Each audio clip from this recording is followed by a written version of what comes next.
maybe hiyo matamanio, you understand, especially the youths have much of that. Some of the longings, they were implanted by God, that man may not be satisfied with his present conditions or attainments, whether bad or good or better. God desires that the human shall seek the best and find it, to the eternal blessing of his soul. We can never be satisfied with the temporal things. Maybe someone thinks if he gets a wife, he will be fulfilled. A youth, for example. Or he gets a good job, atasikia amefika. You have a wonderful family, utakuwa umefika. But do you think the richest people in the world have it all? Bado kuna kitu. There is some longing in every human. Hata you have all other temporal things, you have everything. But now there is a question. Satan, by will, scheme, and craft, has perverted these longings of the human heart. He makes men believe that this desire may be satisfied by pleasure, by wealth, by ease, by fame, by power, or by love from the human beings, or by enjoyment. But those who have been thus deceived by him find all these things bear upon them, upon the sense, leaving the soul as barren and unsatisfied as before. You will not still be satisfied. It is God's design that this longing of the human heart should lead to the one who alone is able to satisfy. Who is this? Jesus Christ. The desire for him, that it may lead to him the fullness and fulfillment of that desire. That fullness is found in Jesus Christ, the Son of the eternal God, the one who God gave for us. For it was the good pleasure of the Father that in him should all the fullness dwell. For in him dwell all the fullness of the Godhead.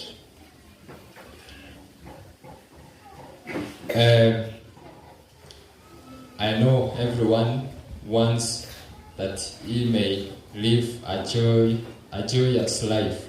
All that is joy may be full. All that you may feel fulfilled.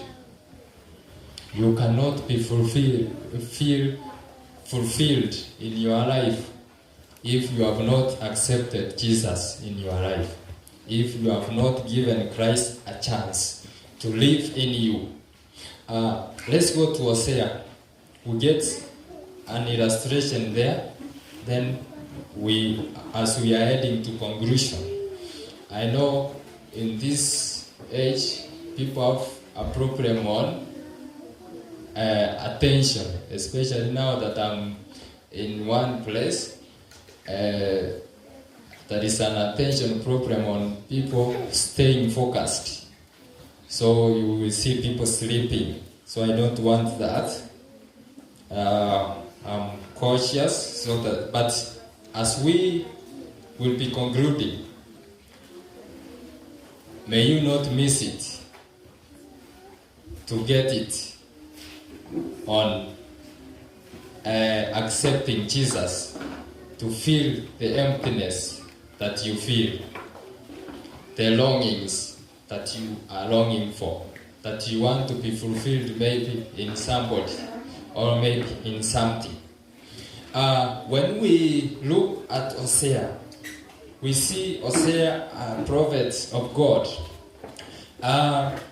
Hosea, when you read chapter 1, verse 2 and 3, the Lord's word came to Hosea, instructing him to take Gomer. Gomer, who was Gomer? An harlot woman. He took that one. The Lord told him. When you read forth, you will see that though married with Hosea, she could still play an harlot, and she bore many children outside the wardrobe. Hosea could go to mission. I'm assuming Hosea was alikuwa anaenda crusade, anafanya 2 weeks. After 2 weeks anarudi, anapata Gomer tena amerudi kwa corridors, kwa ile maisha yake. Tena anamrudisha nyumbani, anaenda kumtafuta na watoto. Tena anaenda crusade ingine 1 month. Akirudi tena anampata ashazaa tena mtoto mwingine. Miujiza gani? When you read 3 verse 1, maybe we can read that of Hosea. Hosea 3 verse 1. Who is reading? It says, Then said the Lord. yes, the Lord is still telling Hosea how. Go yet, love a woman beloved of her friend, yet an adulteress, according to the love of the Lord, toward the children of Israel, who look to other gods and love flagons of wine. So I got her to me for 15 pieces of silver, for an homer of barley, and an half homer of barley. Thank you. This woman, she could go back and forth. Sasa hadi kule alikokuwa anaenda in that work ya prostitution, she became useless. You see, when they get used up with the person, sasa that person has no value anymore. So verse 2 says that Hosea bought her. You see, she has sold herself unto prostitution. So it reached a point where bidding was done. Bidding. You see, those who understand business, how the bidders do. The one who bids the highest takes, sindio? So, however unvaluable Gomer was, still Hosea bid the highest. They were bidding